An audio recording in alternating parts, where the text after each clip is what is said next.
Bom dia, irmãos. Paz seja convosco. Vamos dar continuidade em nossos estudos aqui em 2 Coríntios, capítulo 9. Nesse capítulo, na verdade, Paulo não fala nada de eminentemente novo, mas dá prosseguimento a alguns aspectos da assistência aos santos e da graça que isso redunda, da graça que isso traz. Então, o capítulo 9 vai dar prosseguimento, de certa forma, ao capítulo 8 ou ao assunto que está tratando no capítulo 8.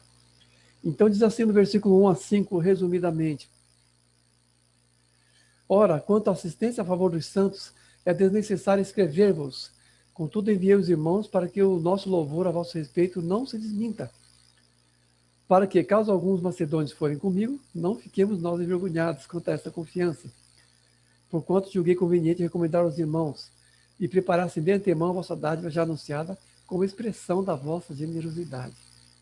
Quanto à assistência em favor dos santos, não é necessário que eu vos escreva. Por quê? Porque a assistência em favor dos santos já é norma na igreja desde o seu início. O dar e o receber, o ofertar, o ajudar, já é algo que eles fazem assim como parte de sua eclesiologia, não é isso? Como parte daquilo que eles entendem que são e devem ser como igreja.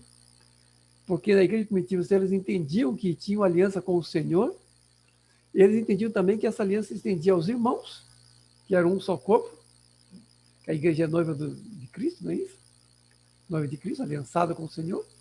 E como parte disso, há uma comunhão de bens. Aqui no caso, um casamento com comunhão total de bens. Seria mais ou menos isso. Não um casamento assim, comunhão parcial de bens. Hoje em dia tem casamento sem comunhão de bens, comunhão parcial de bens, mas pessoalmente nem acredito nesse tipo de casamento. Casamento, por aquilo que é, envolveria ou envolve a comunhão total de bens. E aqui, no caso, eles, entendendo essa aliança que tinha com os irmãos, eles comungavam de seus bens com os irmãos. Isso, obviamente, baseado no dom gracioso de Deus, no quebrantamento pessoal, na generosidade verdadeira que parte de um coração quebrantado. Por que é importante entender isso? Eu me lembro uma vez que estava participando de uma comunidade, uma igreja, e estava mudando a visão para uma visão celular, numa intenção assim de voltar às origens, né, da igreja ficar mais parecido com a igreja primitiva, no seu andar, na sua norma, inclusive na sua norma de comunhão, inclusive. E fizeram lá várias iniciativas, porque a visão celular era toda cheia de trilhos, né, livrinhos e tudo mais, encontro para encontro e tudo mais. Tem todo um pacote. E um dos itens do pacote era um tal de pacto da disponibilidade. Era uma folha assim, escrito lá em cima, pacto de disponibilidade, com o texto, e lá embaixo você assinava. Era esse o pacto da disponibilidade. E o tal pacto dizia, né, me comprometo a ajudar meus irmãos, a dispor meus bens, a não recusar nada, coisas desse tipo, enfim. Me comprometo a viver o evangelho, seria isso. Me comprometo a ser igreja com os irmãos. Na verdade é isso. Só que, é claro, fazendo isso, tendo por base uma visão, que na verdade é um método de ser e de ser igreja, é um método, não cabe, não cabe a comunhão, não cabe nenhum item do evangelho dentro de um método, dentro de uma visão, por mais bem intencionada que ela seja. Por quê? Porque aquilo que deve partir de um coração quebrantado, de uma vontade realmente renovada no Senhor e generosa, simplesmente não vem por um decreto, por uma questão eminentemente doutrinal, eclesiológica, coisa do tipo. Então, obviamente que não deu certo. Os irmãos foram lá para os pastores e disseram: que história é essa? Espera lá, nem tudo, não vou considerar nada como exclusivamente meu, que história é essa? Numa igreja rica, de pessoas ricas e provavelmente elitistas, obviamente que isso não ia colar, não ia dar certo. Porque nós não podemos imitar a espiritualidade. Nós temos que ser espirituais. Se nós não formos espirituais, não conseguiremos imitar a espiritualidade. Aquilo que nós não encarnamos no Evangelho, não conseguimos imitar pelo lado de fora, o que não está formado pelo lado de dentro. Só encarnamos do Evangelho, só manifestamos do Evangelho aquilo que já encarnamos. Então, se não há generosidade verdadeira, não vai pegar por um pacto de disponibilidade. Obviamente que isso não deu certo. A ideia foi abandonada e continua a coisa como sempre foi, né? Naquela valsa de sempre, tá? Uma outra situação curiosa dentro desse assunto é quando estava dando aula, recebendo aula, um curso de convalidação do diploma de bacharel em teologia, um curso feito lá em Fortaleza, e o assunto era assistência social da igreja, como deve ser. Aí falando sobre esse tema aí, e o irmão lá citou essa passagem, essa parte deles terem em comum todas as coisas em comum, que é um reflexo disso que Paulo está falando nesse trecho dessa carta, e disse assim, que eles tinham tudo em comum por causa da iminência do fim dos tempos. Eles achavam que Jesus ia voltar logo, por isso que eles eram assim, desprendidos materialmente. Jesus ia voltar logo, então, por causa disso. E eu discordei, eu falei, não, na verdade aqui se trata do conceito de igreja, que para eles ser igreja e ter as coisas em comum são coisas coligadas. Eles não tinham, assim, um conceito de igreja que não trouxesse também um conceito de comunhão a reboque. Porque uma coisa implica na outra. Somos igreja como o corpo de Cristo, e como o corpo de Cristo somos aliançados uns com os outros, somos membros uns dos outros. Nós não somos membros de uma corporação, nós somos membros de um corpo, que é o Senhor Jesus. E isso implica em comunhão. Então, está falando para ele assim, que dentro de um viés teológico, na verdade a gaveta era a eclesiologia, não era a escatologia, era a eclesiologia. Não é porque eles achavam que estavam perto do fim, que seria escatologia, mas sim porque eles consideravam isso como ser igreja apenas, que no caso é eclesiologia.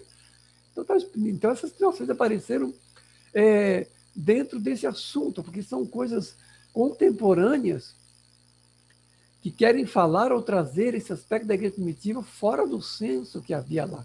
Essa carta ela vai trazer todo um senso em relação à partilha, que se nós queremos vivê-la plenamente, temos que trazê-la de volta no seu consenso e no seu conceito mais profundo. Senão nós não cumprimos a palavra de Deus nesse particular. Aqui, por exemplo, Paulo tem zelo em relação a isso, e diz que está enviando até alguns irmãos e alguns macedônios com ele, para que essa assistência fosse bem feita e não fosse desmentida, porque Paulo já contava com a generosidade dos coríntios, mas, por via das dúvidas, ele vai com alguns irmãos para que aquilo que ele falou dos coríntios com relação à generosidade não fosse, de alguma maneira, desmentido e houvesse assim um constrangimento geral. Vai que chega lá os irmãos não tinham feito ainda as suas dádivas, não tinham recolhido suas ofertas, né? E também porque a dádiva ela tem que ser completamente generosa, expressão da generosidade, não é isso? Como diz aqui, aqui diz na passagem aqui, a vossa dádiva já anunciada como expressão da vossa generosidade, como expressão de generosidade. Então a dádiva que Paulo já tinha anunciado, ou seja, aquilo que Paulo já contava que eles iam dar, tinha que ser expressão da generosidade. Por quê? Porque o espírito da ação tem que ser associado com a ação. O espírito da ação tem que ser associado com a ação, ou seja, tem que haver ação completa na bondade, na dádiva. Não é filantropia, não é boas obras, é generosidade. A bondade tem que ser fruto da generosidade, tem que ser realmente assim, algo do espírito de fato, algo assim completamente desprendido. Quando o Senhor Jesus fala desse tipo de coisas relacionadas a isso, sempre ele faz a observação de que essas coisas não devem partir de nenhuma forma de orgulho ou de nenhuma forma de partidarismo, não deve ter limite em nenhum tipo de partidarismo, a generosidade, e em nenhum tipo de orgulho. Aqui nós temos, por exemplo, no Evangelho, a parábola do samaritano, onde um judeu é alvo da bondade justamente de um samaritano. O que o Senhor está dizendo? Que ajudar o próximo, nesse caso, não deve ser limitado a preconceitos de raça ou de condições ou coisa parecida, porque ali é um samaritano que ajuda um judeu e havia aquela inimizade ancestral entre eles. Essas coisas não devem ser barreiras para a bondade. Depois também, quando o Senhor Jesus diz, né, que quando deres esmola, não é isso? Não faça selfie com a mão direita enquanto esmola com a mão esquerda, não é isso que ele falou? Ele não pode ser assim, motivo de vanglória, enfim. A dádiva tem que ser expressão realmente da generosidade, daquele que já alcançamos do Evangelho do Senhor em nossos corações como bondade. Fora isso, é mero mimetismo E acaba não dando certo, que nem aquela história lá do pacto da disponibilidade. Não deu certo por quê? Porque os irmãos não estavam à altura dessa dádiva em seus corações. Então diz assim, no versículo 6 a 9, continuando. E isto afirmo, e isto afirmo, aquele que semeia pouco, também pouco ceifará. E o que semeia com fartura, com abundância também ceifará. Porque Deus ama quem dá com alegria. É essa a questão, não é isso? Deus pode fazer abundar-vos em toda a graça, a fim de que, tendo sempre em tudo ampla suficiência, superabundeis em toda boa obra. Superabundeis em toda boa obra. Ora, aquele que dá semente ao que semeia, e pão para alimento, também suprirá e aumentará a vossa sementeira e multiplicará os frutos da vossa justiça. Semear e colher, dar e receber. É o que vai falar aqui. Semear e colher. E aí, criar uma teoria, né? Lei da semeadura e da colheita.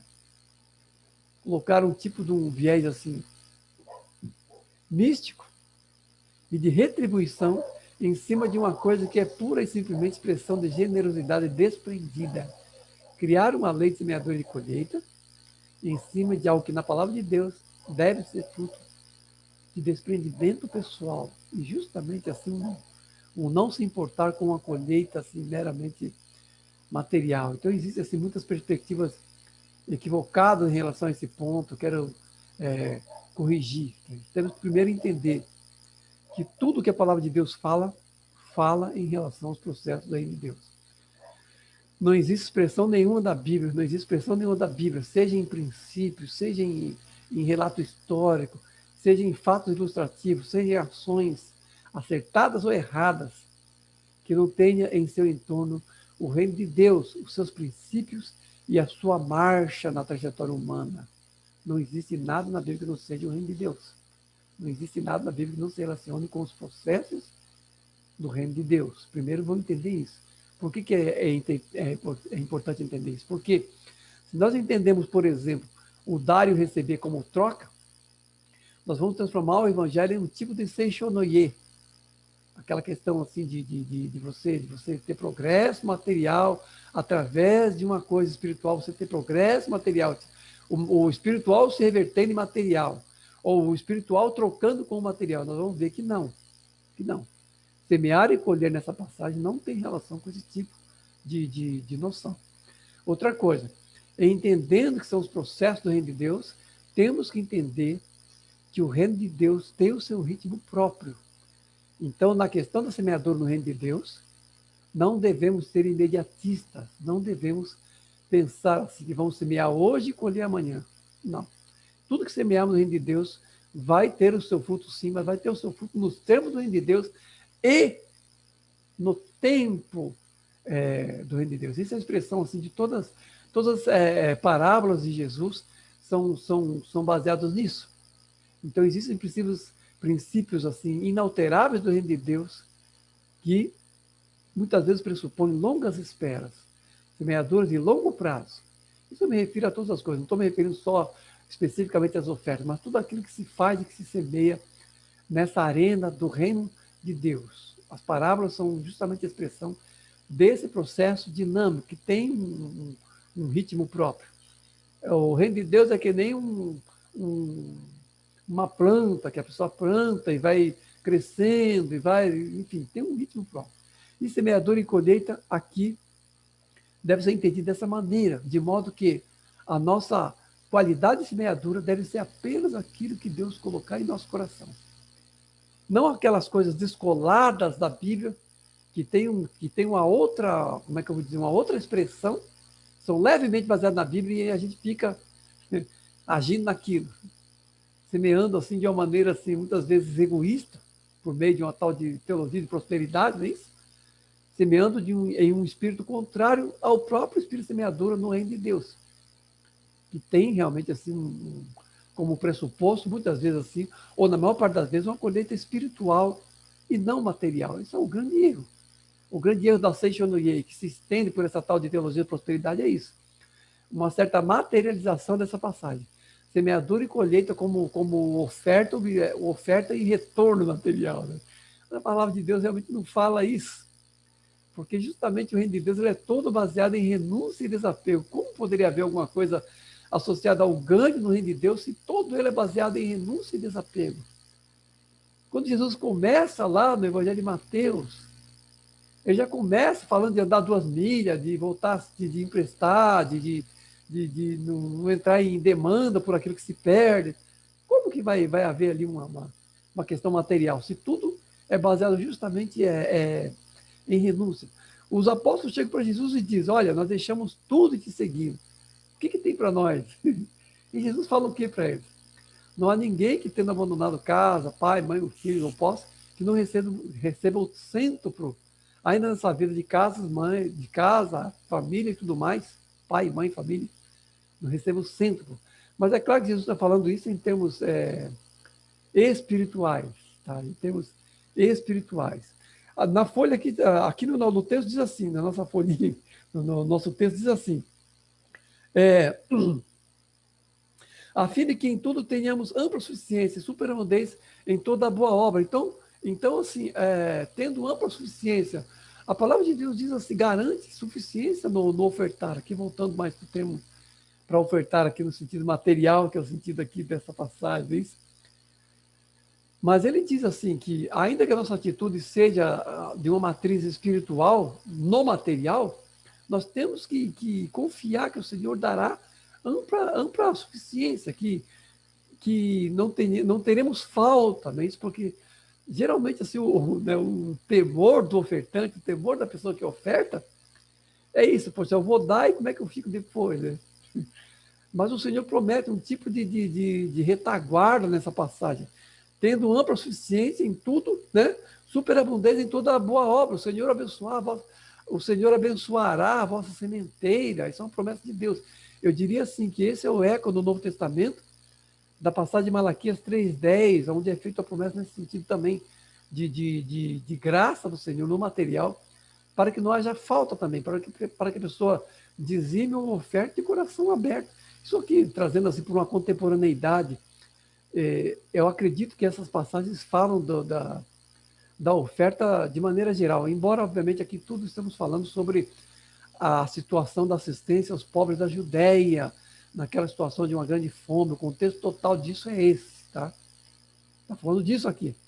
Mas eu penso que esses princípios são os princípios para toda oferta, para toda a parte da mordomia, é isso, da oferta da igreja que se pratica hoje em dia. Os princípios principais, os princípios assim que devem estar na base estão todos nessa passagem do ofertar, do dar e do ofertar de maneira geral.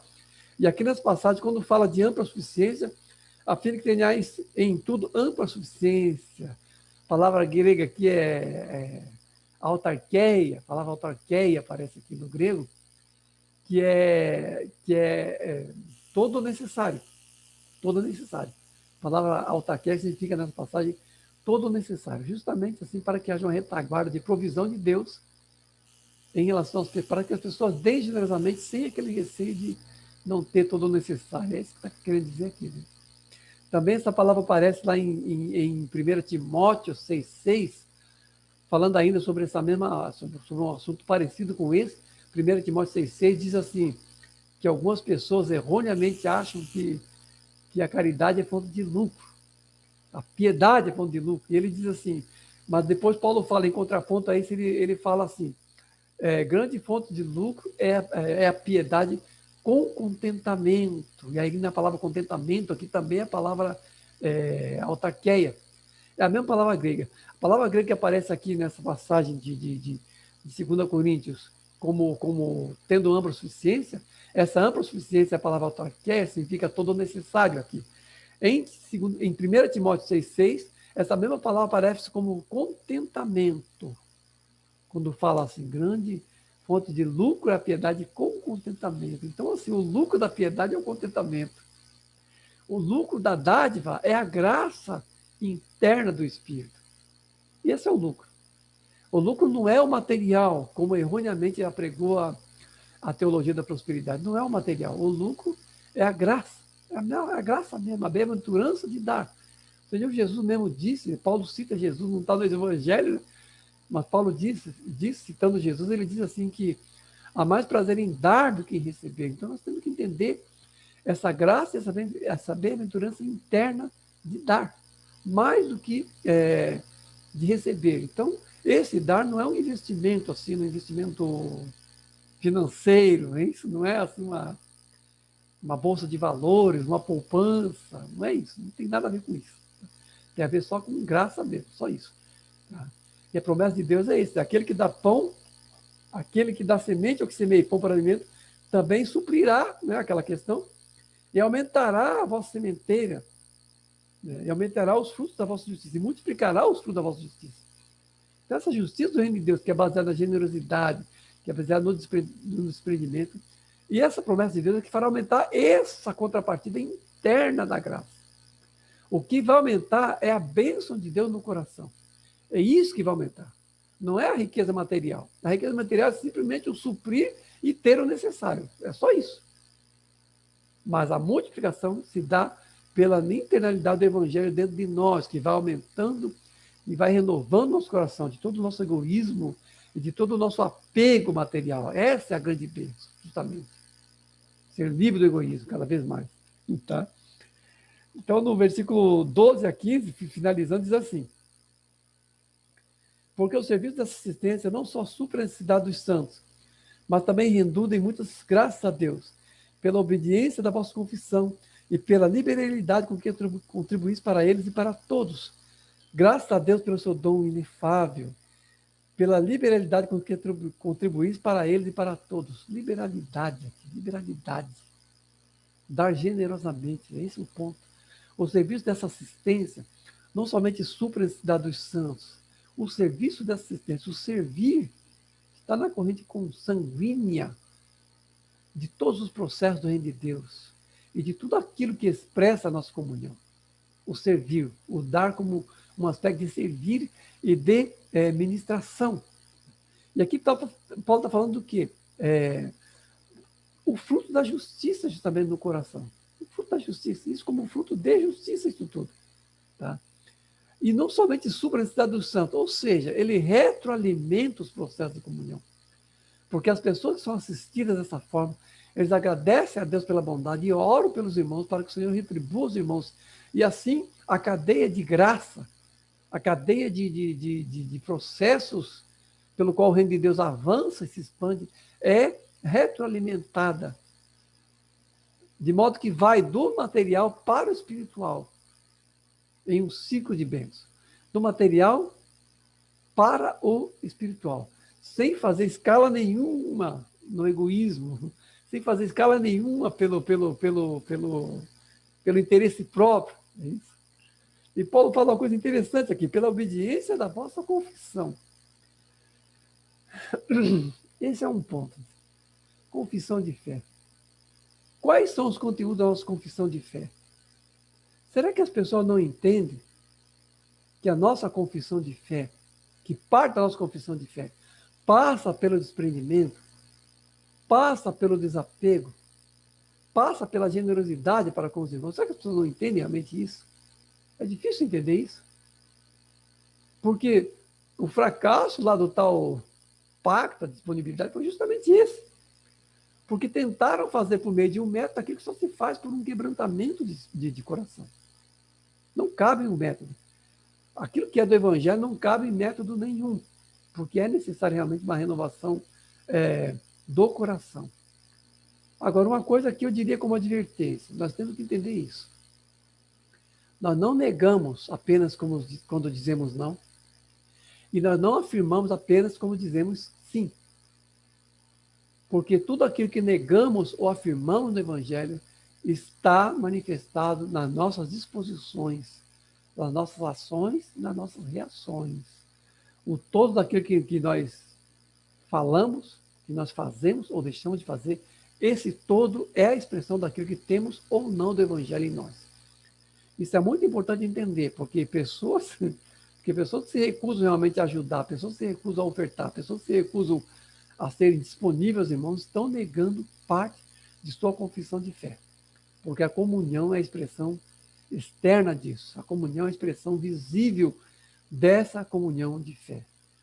E essa graça exercida-se de uma maneira plena, de uma maneira abundante, é a expressão do dom inefável que Paulo fala aqui.